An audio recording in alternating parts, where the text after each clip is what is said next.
Saya cerita sedikit tentang ibadatu hadil ummah. Nanti saya bacakan teksnya. Di antara kebaikan umat ini adalah jalan-jalan itu termasuk ibadah. Makanya sering ada ayat fasiru fil ardi. Jadi supaya sering jalan-jalan. Jadi ini sudah jalan-jalan masih nyari apa?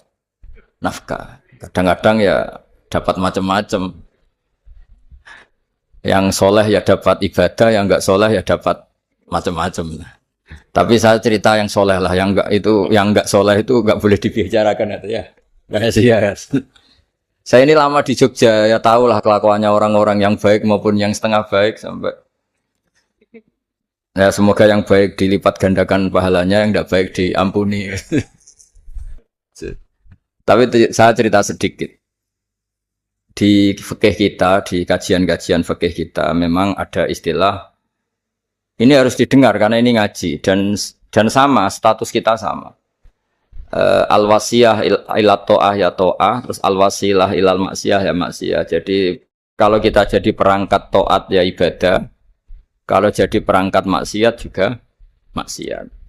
Sehingga di ilmu medis maupun di jasa online atau ojek atau apa, misalnya pertanyaannya, kita pekerja paket profesional, boleh ndak ngantarkan paket narkoba? Ya jawabannya tentu ndak boleh, karena bukan masalah pekerjaannya, tapi yang diantar adalah sesuatu yang haram.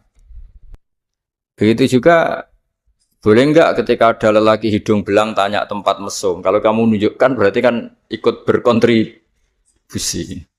Ya kamu bisa meneruskan gimana hukumnya mengantar gitu, misalnya. Nah, kiai juga sama sebetulnya. Kiai juga bisa dimanfaatkan orang yang macam-macam untuk kekuatan yang macam-macam. Jadi hukum ini sama, kamu tidak usah tersinggung misalnya. Kalau di fikih biasanya disebutkan menjual pedang pada begal juga enggak boleh karena digunakan yang tidak baik. Begitu juga misalnya apapun profesionalitas kita, misalnya paket, kita nganter ke paket yang apa? Paket ganja misalnya. Fikih ini harus kamu ketahui dulu sehingga hukum turunannya, ingat Allah misalnya, ini bisa kena. Kita tidak boleh ingat Allah dalam keadaan maksiat yang enggak diridani Allah. Karena mau tidak mau fikih ini hukum dasar. Sholat pun bisa kena semprit. Misalnya kita sholat karena tugas, bukan karena lillahi ta'ala. Makanya dulu itu ada guyonan Mas Wahyu itu. Ada imam dari masjid besar di negara sebelah. Tidak perlu saya sebutkan negaranya. Itu cerita, imamnya itu digaji 100 juta per bulan. Datang ke Surabaya gitu. Muadzinnya itu digaji 75 juta. Keren.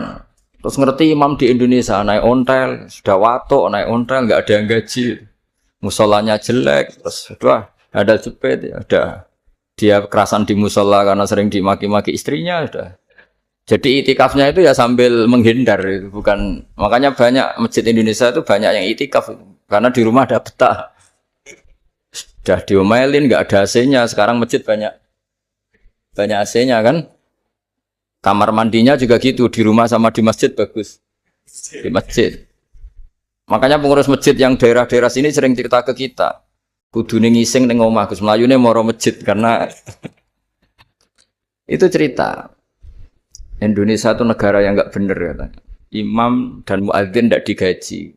Terus dia cerita-cerita kebaikan negaranya dan buruknya negara kita. Lama-lama kiai itu mangkel. Kiai Indonesia itu kan cerdas-cerdas, meskipun jarang yang kaya tapi cerdas-cerdas. Dia muji negara. Lama kalahnya itu dibeginiin sama Kiai Indonesia. Makanya kamu sholat terus ya, takut potong gaji. Artinya kalau dia jadi imam karena digaji, efeknya adalah dia kalau bolos itu takut. Nanti kan dipotong gaji. Lama-lama kalau sering bolos di PHK gitu. Artinya luar biasa Indonesia. Imam itu tidak ada yang gaji tapi semuanya sholat istiqomah. Berarti kita ini top, datang ke masjid jadi imam tanpa ada yang gaji. Top mana? Top Indonesia. Semenjak itu si imam ini tidak pernah cerita kebaikan negaranya karena gaji imam. Indonesia dalam bernegara selalu begitu. Ketika kita tidak punya solusi transportasi, ada saja pihak-pihak swasta atau investor yang ingin menanamkan modal di investasi Grab dan sebagainya. Tapi saya tetap sebagai kiai mengingatkan status hukum fikihnya. Kenapa saya harus cerita itu? Karena fikih ini harus selesai dulu. Saya ulang lagi, fikih ini harus selesai dulu. Misalnya nganterin orang yang mau transaksi narkoba atau transaksi maksiat, atau tapi yang yakin. Kalau tidak yakin memang tidak haram. Tapi kalau yakin itu memang kamu tahu benar-benar iyalah kira-kira gitu. Supaya taat itu ada di semua kehidupan. Sehingga nanti Indonesia kalau semuanya begini kan, yang cari sarana maksiat itu bahkan sekedar transportasi aja susah karena semuanya tidak mau misalnya. Paket juga gitu, yang mau ngedarkan narkoba kesulitan karena semua yang jasa paket tidak mau gitu. Begitu seterusnya, sehingga negara ini kita bantu bahwa awal ketidakbaikan di semua negara itu pasti karena maksiat. Maksiat itu mengganggu. Orang geger sama istri ya karena maksiat. Terus banyak kecelakaan itu rata-rata kata Pak Polisi juga karena maksiat. Jadi orang overdosis atau dalam keadaan mabuk nyupir.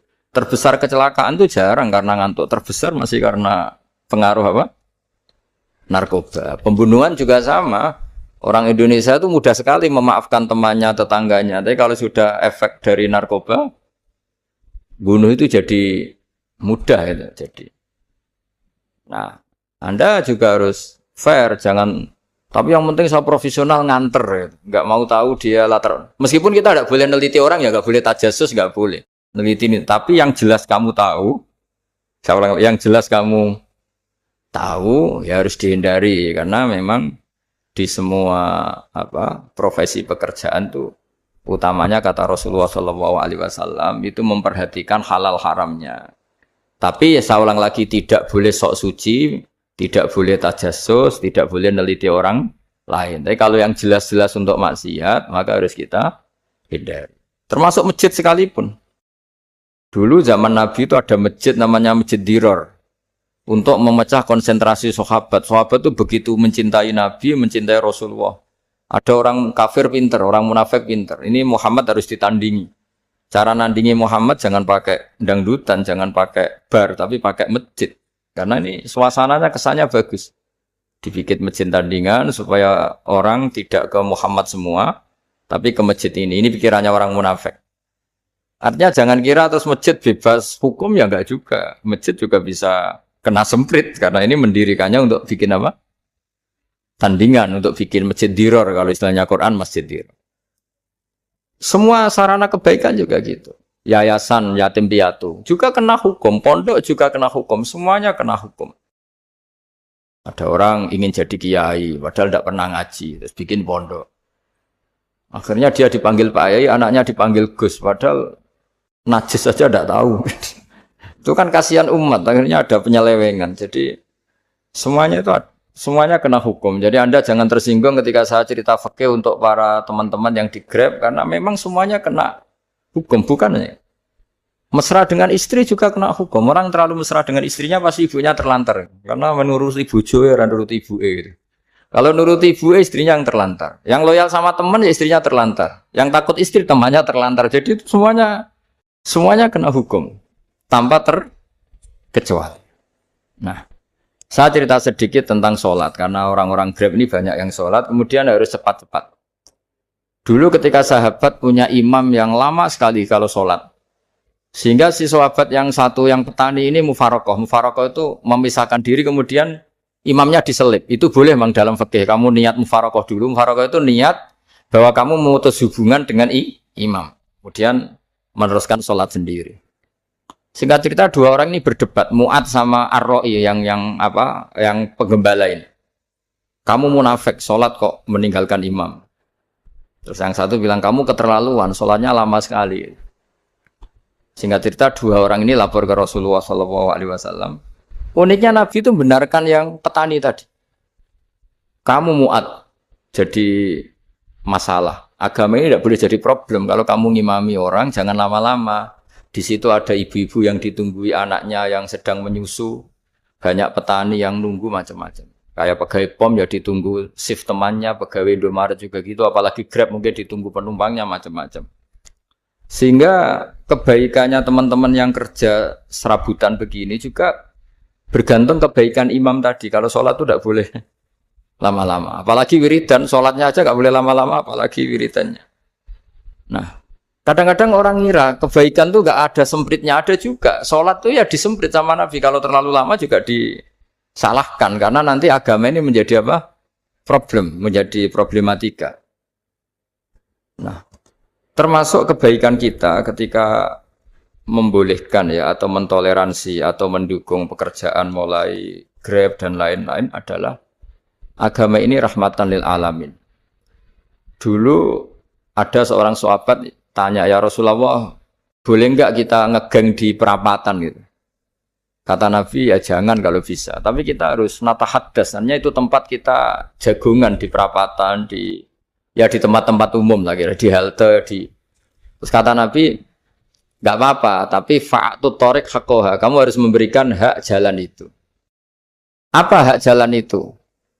Satu, kamu amar ma'ruf, kalau bisa ya nahi mungkar, kemudian bikin suasana orang lainnya menjadi aman. Nah ini yang catatan. Kalau hitung saja, yang ikut Grab itu berapa? Nah, ini tuh energi besar kalau di atas 100, berapa? 100 ribu. Hitung ya teman-teman di Grab, 100 ribu. 100 ribu ini kalau soleh semua, atau setengah soleh lah, kalau soleh banget keberatan ya soleh, setengah soleh. Itu ada, ini sudah saya pikir, ada kebaikan yang menyebar di seluruh Nusantara yang berjumlah 100 ribu. Ini luar biasa. Ada kecelakaan dia menolong pertama, ada pemerkosaan menolong pertama. Mungkin ada pencurian, ada apa. Maka kata Nabi, kamu kalau harus di jalan, itu kamu berkontribusi amar ma'ruf nahi mungkar. Saya sering ke Jogja, karena saya mulai 98 di Jogja. Ya sering di terminal malam-malam. Saya ketika kecil itu sering diceritain orang nggak berani ke terminal ini banyak preman, nggak boleh ke terminal ini karena banyak preman. Ya mulai dari Sumatera, Jawa, hampir seluruh Indonesia. Kalau jam sekian sampai sekian sudah nggak berani karena banyak apa? Preman. Itu uniknya preman-preman itu selain dulu ditangani tentara dan polisi, itu urusan negara ya kali itu dan kita ngapresiasi. Itu hilangnya yang permanen itu bukan saja ditangani ABRI dan polisi. TNI dan polisi, tapi ditangani kultur. Banyak mulai orang soleh, santri dagangan di situ, ada ojek mangkal di situ, supir taksi mangkal di situ. Terus di sini orang-orang soleh yang menghalau ketika ada perempuan digoda atau perempuan dicopet atau apa. Terus lama-lama jadi kultur bahwa kebaikan ini dominan. Setelah kebaikan dominan ini otomatis menyingkir sedikit demi sedikit. Jadi selain negara ini harus melakukan sesuatu yang seharusnya, yaitu menjaga masyarakat dari kriminalitas, sebetulnya yang paling awet dan paling mudah dilakukan itu tadi, kebaikan harus menjadi kultur bersama. Sehingga kalau terminal kemudian ada mbak-mbak jilbaban yang dagang, terus pak-paknya soleh, ada musola yang hidup, ojeknya juga gitu, terus supir taksinya, lalu kebaikan ini menjadi nilai bersama. Saking jadi nilai bersama, ibu-ibu yang takut atas dirinya, nggak ngojek kecuali Pak ini karena terkenal amanah, nggak naksi kecuali Pak ini karena terkenal amanah. Dan kita Indonesia itu ingin seperti itu sehingga amanah ini menjadi nilai bersama dan otomatis menjadi keamanan bersama. Sorong Jawa itu tego nitipno anake karena dijamin aman, tego nitipkan istrinya juga karena dijamin aman. Nah kalau kebaikan ini juga menjadi satu nilai jual dan kita bisa mengawal secara serius itu alhamdulillah betul. Lah dimulai dari mana? Satu, mental kita takwa. Kedua, sistem sosial bahwa kita terkoneksi oleh indukan ya, juga terkoneksi oleh kepolisian. Maksudnya karena kita terdaftar, kalau ada anak hilang kan tinggal ini yang bawa wahyu misalnya. Jadi saya mohon semohon-mohonnya kebaikan ini harus jadi nilai bersama. Setelah terminal itu banyak orang baik, otomatis yang ini tuh menyingkir. Akhirnya apa? Nanti yang bos-bosnya toko itu ya hanya nitipkan sama orang soleh. Yang mau nge-grab juga hanya titip sama yang soleh. Begitu seterusnya. Sehingga jadi siklus kebaikan yang bersama. Nah, ini yang dimaksud Quran wa tamiru bainakum bima'ruf. Iktimar itu namanya urusan bersama. Ya, saya ulang lagi ya. Jadi orang Arab kalau bilang iktimar itu urusan bersama. Sehingga bahasa Arabnya konferensi besar itu kalau di NU disebut apa? Muktamar. Muktamar itu menjadikan urusan publik dirembuk, itu namanya apa? Muktamar. Nah, di antara kebaikan yang diinginkan Islam itu wa tamiru bainakum bima'ruf. Urusan kebaikan ini menjadi urusan apa? Bersama. Ya saya contoh itu kecil saya itu mesti dikandani sama orang-orang tua, jangan di terminal ini sampai jam ini, jangan di perapatan ini ketika sudah jam begini. Tapi barokahnya orang soleh bertebaran di mana-mana itu. Yang tukang Grab ya di mana-mana, yang penjaga toko ya banyak yang soleh, yang ngojek, yang macam. Sehingga di terminal itu nyari tempat sholat ya gampang, cari tempat duduk ya gampang, nyari orang amanah ya gampang. Bahkan lama-lama yang nggak amanah ini nggak laku. Dan ini yang kita inginkan. Dan ketika nggak laku, akhirnya dia kalau ingin laku harus amanah. Atau ingin laku harus tobat. Nah, agama ini urusan bersama. Sehingga Allah mengistilahkan wa tamiru bainakum bima'ruf. Jadikan kebaikan ini urusan bersama. Sehingga karena ini urusan bersama, ketika kita jadi kiai juga harus, kalau misalnya tadi ada Gojek kok makmum, atau Grab kok makmum, atau supir bis kok makmum, kiainya harus cepat sholatnya. Jangan baca surat Baqarah. Nanti diomel-omelin penumpangnya. Begitu juga ibu-ibu menyempatkan jamaah waktunya tidak lama, di rumah sudah ditunggu anaknya yang masih menyusu. Makanya Nabi ngendikan idza amma ahadukum as-sholata falyukhaffif. Kalau kamu jadi imam, sholatnya harus relatif cepat. Fa inna fihim ad-dhaif badal hajat. Di antara makmum itu yang banyak punya urusan. Selain ada yang lemah, ada yang punya banyak urusan. Nah, terus ketiga, masalah kekayaan hati. Kekayaan hati ini penting sekali karena rata-rata teman di Grab itu kan miskin lah. Tapi jangan miskin sampai miskin hati gitu. Bahwa kamu nyari nafkah itu sudah ibadah, berkelana di buminya Allah juga ibadah, menyaksikan macam-macamnya orang itu juga ibadah. Bahkan menambah khazanah ilmu. Di antara warisan ilmu yang kita dapatkan dari Rasulullah SAW, misalnya kamu jalan-jalan, punya kaki dua, punya tangan dua. Gara-gara jalan-jalan sering ngerti orang yang buntung. Alhamdulillah meskipun saya hanya Grab, masih punya kaki. Terus ketemu orang buta ya gitu. Alhamdulillah ladzi afani mimma btalaka bih. Alhamdulillah saya terselamatkan dari seperti itu. Sehingga melihat orang maksiat juga gitu. Saya meskipun gini terselamatkan dari tempat maksiat, sehingga hidup itu tidak nelongso gitu. Ada nilai lebih yang kita punyai. Jadi di antara kebaikan Islam adalah orang disuruh ingat sisi nikmat. Nah, kalau nikmat itu sudah ada semua, kata Imam Ghazali, nikmat hidup. Kata Imam Ghazali, jika enggak ada kenikmatan yang Anda punyai, kamu datang ke kuburan. Disuruh datang ke kuburan. Dan kamu bilang begini, kenikmatan kembali ke dunia adalah kenikmatan yang diinginkan mulai yang mati zaman Nabi Adam sampai kiamat. Jadi kalau Fir'aun yang pernah jadi raja, Namrud, semuanya, bahkan orang-orang soleh sekalipun, kalau kamu tanya keinginan terbaiknya apa? Ingin kembali hidup untuk membenahi kesalahannya zaman hidup. Artinya apa? Kehidupan yang kita miliki sekarang adalah kenikmatan yang dirindukan mulai yang mati zaman Nabi Adam sampai kiamat.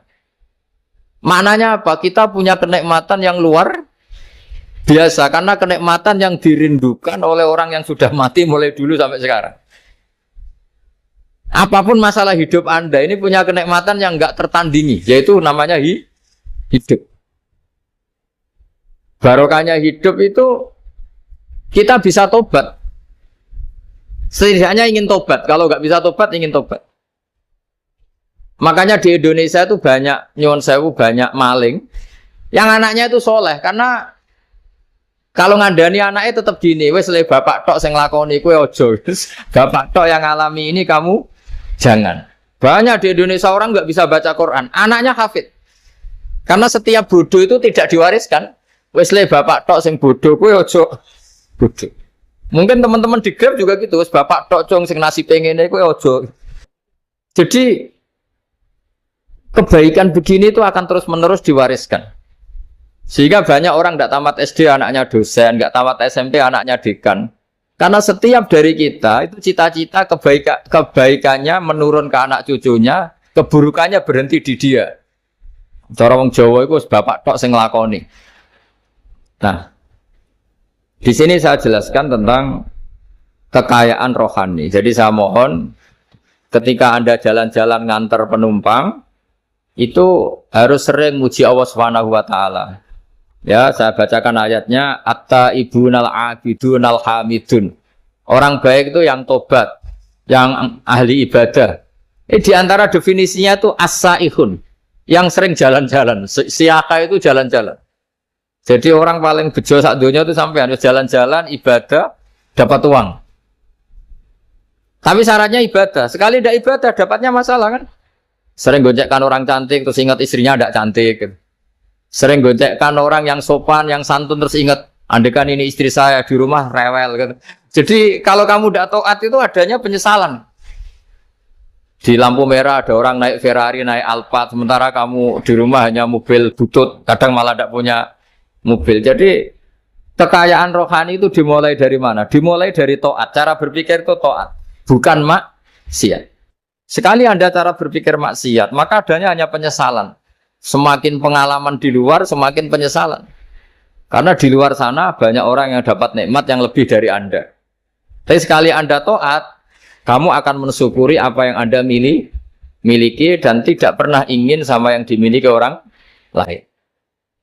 Sehingga orang-orang yang sering pergi, itu sama Allah dipuji. Jadi tidak ada nabi kecuali di antara ibadahnya itu jalan-jalan. Fasiru fil ardi. Sehingga semua nabi itu mesti pernah melakukan perjalanan internasional. Rasulullah Muhammad SAW pernah jalan-jalan sampai ke Syam. Padahal beliau orang Mekah. Nabi Ibrahim yang orang Syam pernah perjalanan sampai ke Mekah. Karena di antara kearifan itu ya dimulai dari apa? Jalan-jalan tadi. Kamu ngerti orang yang macam-macam. Makanya di antara kebaikan umatku kata Nabi itu siyaha fil ard. Sering berkelana. Tapi tentu untuk mengambil pelajaran. At-taibunal abidunal hamidunal saihun. Nah, agama mensupport itu.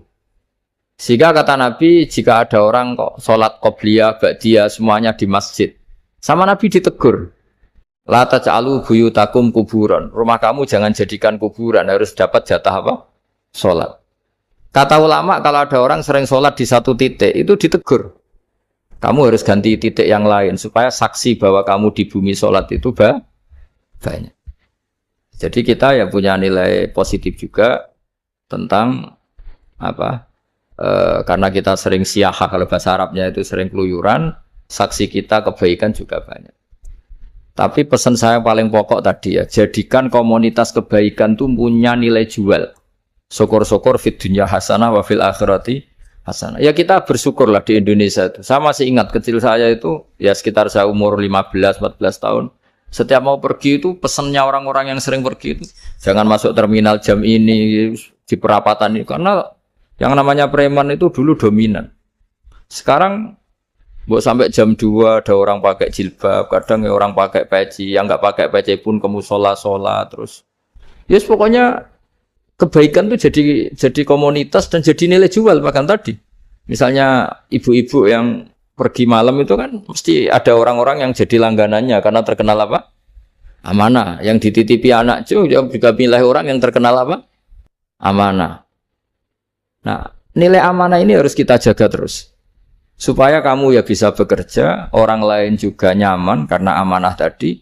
Allah juga senang karena amanah itu perintahnya Allah Subhanahu wa ta'ala. Dan Indonesia harus menuju ke sana. Pemimpin juga harus gitu. Pemimpin bawaannya amanah, bawaannya apa. Yang memilih dia juga senang karena nggak malu lah. Tapi kalau kita milih, ternyata kita pilih tahu-tahu ditangkap KPK, kan ya malu gitu. Dulu kita kampanye mati-matian, ternyata dia ditangkap KPK. Tapi kalau dia amanah kan ya senang. Sama kalau tukang Grab ketangkep satu karena penodaan atau karena pengkhianatan, yang malu juga semua karena kadang-kadang nanti digeneralisir seakan-akan semuanya seperti itu. Tapi dengan reputasi panjang nggak pernah terjadi apa-apa dalam Grab kan otomatis lainnya juga terangkat. Nah, ini yang dimaksud wa'tamiru bainakum bima'ruf. Jadikan kebaikan itu urusan bersama.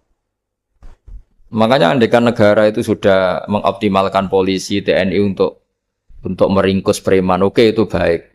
Tapi ya lebih awet lagi kalau itu ditopang apa? Masyarakat. Karena yang nggak amanah terkucilkan, terus akhirnya Grabnya nggak laku, akhirnya dia dipecat, akhirnya kan yang maksiat hilang, yang kriminal hilang, yang ada hanya Grab yang baik. Begitu juga di dunia apapun. Itu yang dimaksud wa'tamiru bainakum bima'ruf. Jadikan kebaikan ini urusan apa? Bersama. Nah karena kita baik, otomatis jadi teladan yang baik bagi anak kita, istri kita, tetangga kita. Dan karena kita baik, maka terhormat.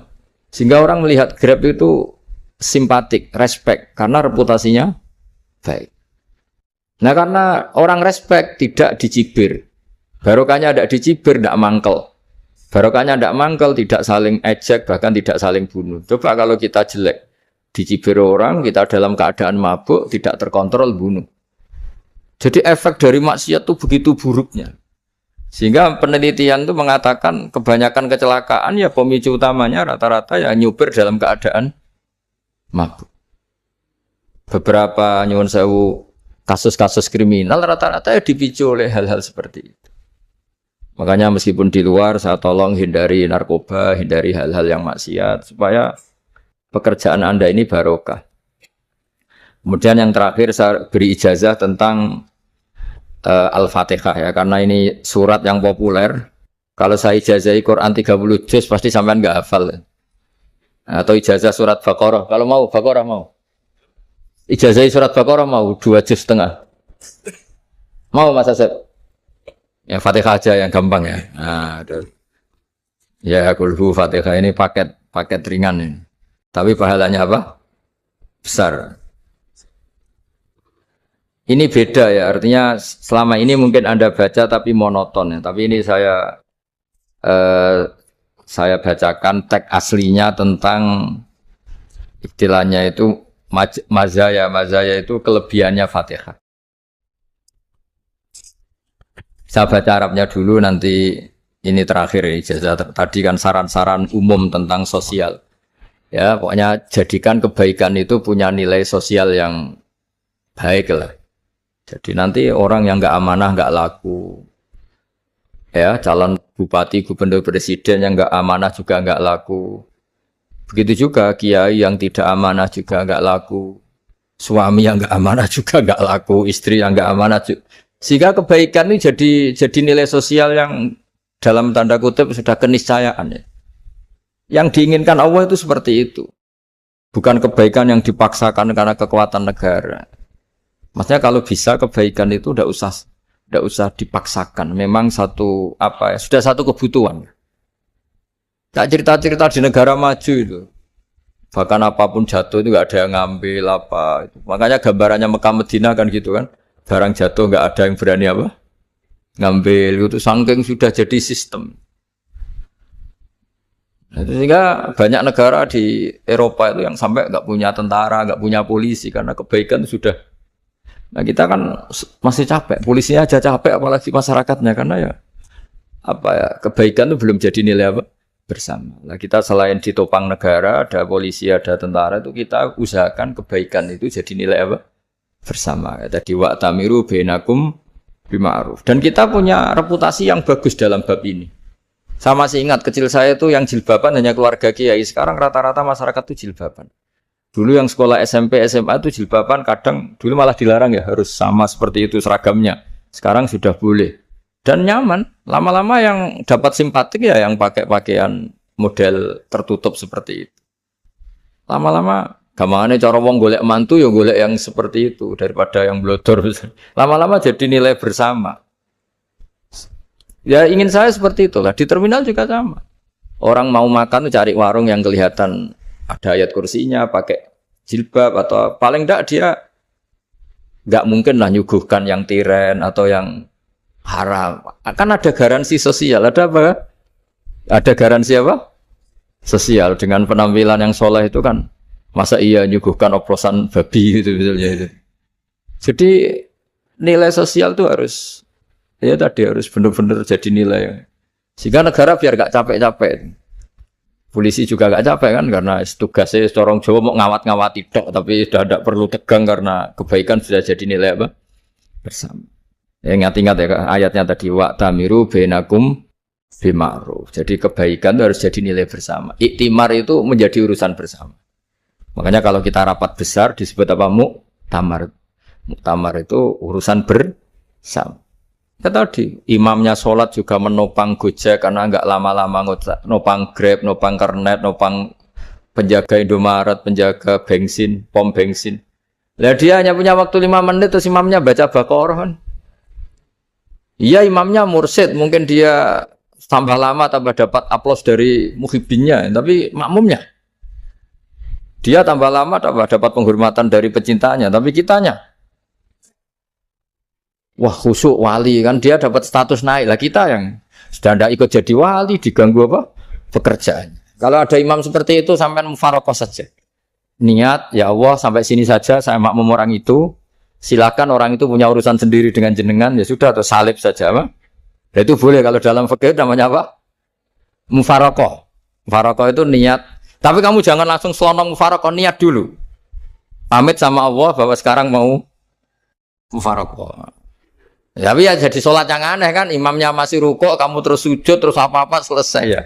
Mungkin dalam pandangan itu orang lain ini maksudnya makmum gimana ini kok begini. Tapi sudahlah Allah Maha tahu. Insya Allah dimaklumi.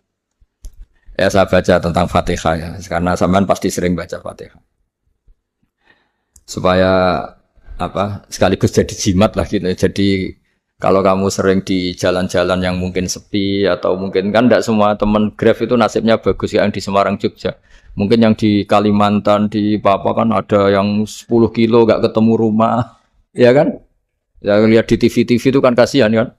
Udah 10 kilo gak ketemu rumah. Penumpangnya kewekar preman tuh kan, ini makan orang enggak kan gitu. Kan ujiannya dua, kalau penumpangnya cantik itu ya kecoba syahwat, kalau preman takut, jadi orang itu selalu ujian ya. Sing sedengan itu kan jarang orang. Jadi kalau penumpangnya perempuan cantik ujiannya itu syahwat, kalau preman ujiannya ketakutan.